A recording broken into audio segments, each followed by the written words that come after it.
para repercutir as reações da economia brasileira em meio a esse cenário de inflação e alta de preços. Vamos conversar no Bastidores CNN com Cristina Helena Mello.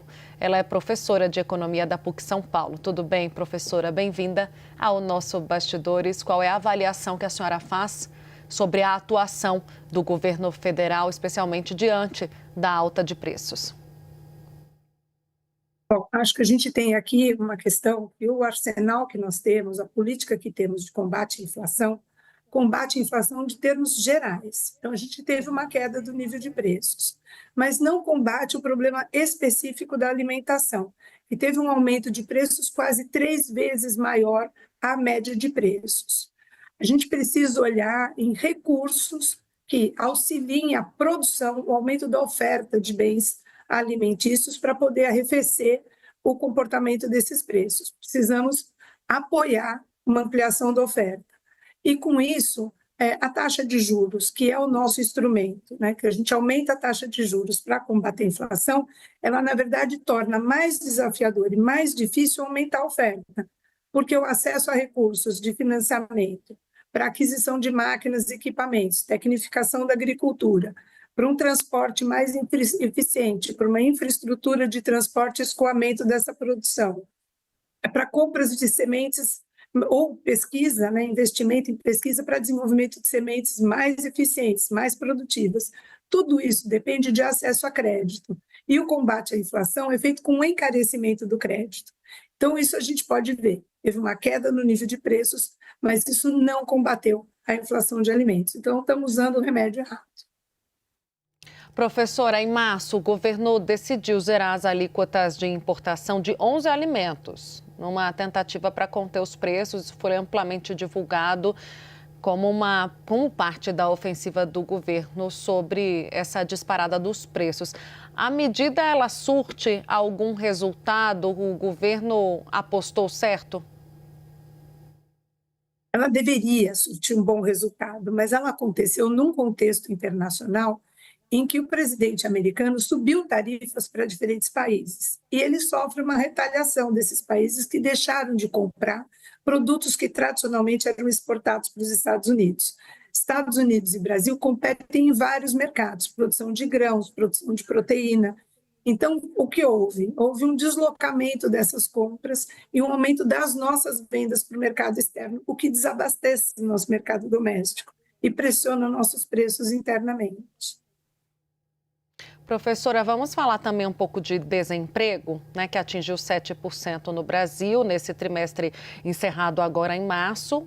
Apesar de uma variação positiva, o índice ainda ele é menor para o período na série histórica. Qual é a avaliação que a senhora faz, né, sobre o que poderia explicar, né, o desempenho desse índice específico diante também do andamento da atividade econômica no país? Bom, nós fizemos um aumento da taxa de juros, isso tem um efeito de contração da atividade econômica, isso tem efeito sobre o nível de preços e acaba impactando na média dos preços. A média dos preços veio caindo. Como os preços de alimentos subiram, isso significa que os demais preços caíram bastante significativamente para poder dar, na média, essa redução. Além disso, nós estamos entrando num período de sazonalidade. É um período em que, tradicionalmente, o nível de preços tende a reduzir, né? Todos os anos, maio, junho, julho, são períodos de queda do nível de preços. Mas também é isso que a gente observa, essa queda para 0,4 é resultado da política monetária empreendida pelo Banco Central. Professora, na semana que vem, falando nisso, o Comitê de Política Monetária do Banco Central volta a se reunir para discutir a taxa básica de juros, que está em 14,75% agora. Qual é a expectativa? Devemos esperar por uma nova elevação? Olha, a minha expectativa, em particular, é de manutenção do atual patamar. A gente teve uma queda da inflação, né? Enfim, a política monetária parece estar surgindo efeito, a inflação vai convergindo para a meta, não há necessidade de um novo aumento da taxa de juros. Então, estou apostando numa manutenção do atual patamar.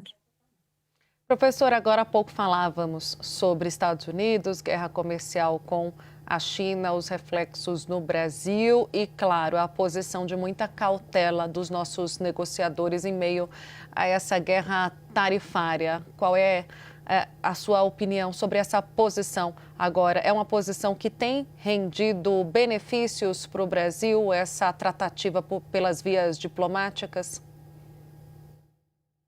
Olha, as vias diplomáticas são sempre melhores, né? Então, eu acho que, indubitavelmente, nós adotamos a postura correta. Em que pese que essa não é o tom dado pela política externa norte-americana, que não é nada diplomática, eu acho que nós estamos conduzindo da forma correta através da diplomacia. Mas há uma janela de oportunidade internacional com essa ação do Trump, que alguns países estão aproveitando, alguns países têm projetos, estão ocupando espaços de mercado nas cadeias produtivas globais, e eu acho que nós estamos perdendo o timing de fazer isso. Acho que precisávamos olhar para essa situação, entender qual é a inserção brasileira dentro deste novo desenho do mercado global, quais são as oportunidades, quais são as ameaças, e deveríamos nos dirigir para essa situação. Ou seja, em que pese que a gente está usando a medida correta através da diplomacia, estamos sendo muito pouco estratégicos olhando para a nossa economia. Professora, agradeço demais essa entrevista. Falamos com Cristina Helena Mello. Ela é professora de Economia da PUC São Paulo. Espaço aberto, até uma próxima, professora. Eu agradeço.